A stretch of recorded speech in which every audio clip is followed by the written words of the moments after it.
In 2007, one company controlled 40% of every phone sold on Earth. Their name was stamped on over 1 billion devices. They were untouchable, unstoppable. Then, in just 6 years, they vanished.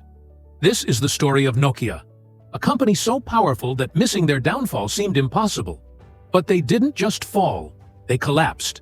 And the most terrifying part? They saw it coming.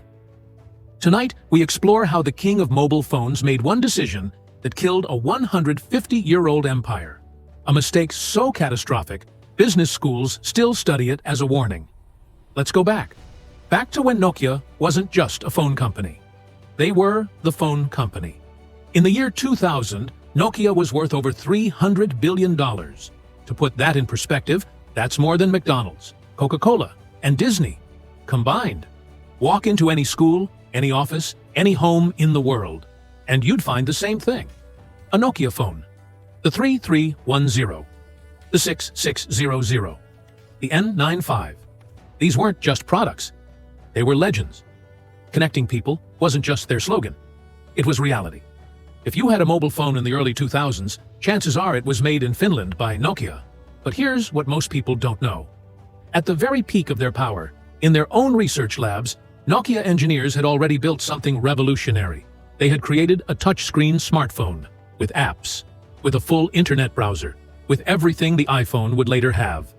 This was in 2004, 3 years before Apple changed everything. So what happened? Why didn't they release it? Because Nokia's executives made a choice that would haunt them forever. January 9th, 2007, San Francisco. Steve Jobs walks onto a stage and holds up a device, the iPhone. The world gasps. But in Nokia's headquarters, 5,000 miles away, something unexpected happens. They laugh. Nokia's executives looked at the iPhone and saw a toy. It was expensive. It had a terrible camera. The battery died quickly. No physical keyboard. Who would want that?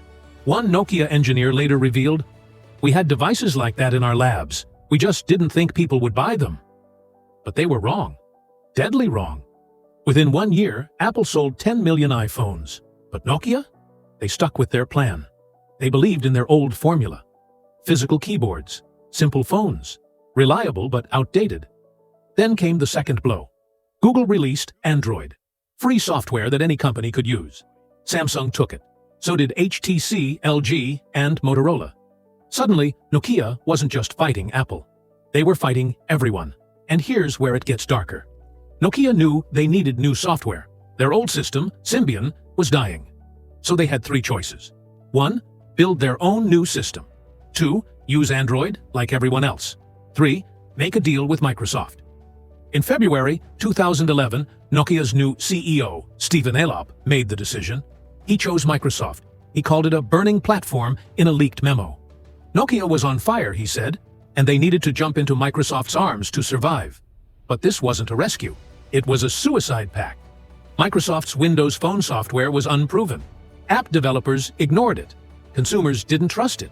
And worst of all, the deal made Nokia completely dependent on Microsoft. Within months, Nokia's smartphone sales collapsed. Employees fled. Factories closed. The Finnish company that once employed 60,000 people was dying. And everyone could see it. September 3rd, 2013. Microsoft purchased Nokia's phone business for $7.2 billion. Remember, just 10 years earlier, Nokia was worth $300 billion. This wasn't a merger. It was a funeral. By 2016, Microsoft shut down the Nokia brand entirely. The phones that once connected 1 billion people were gone. So what killed Nokia? Was it Apple? Was it Android? Was it Microsoft? No. Nokia killed itself. They had the technology. They had the talent. They had the money. What they didn't have was the courage to abandon what made them successful.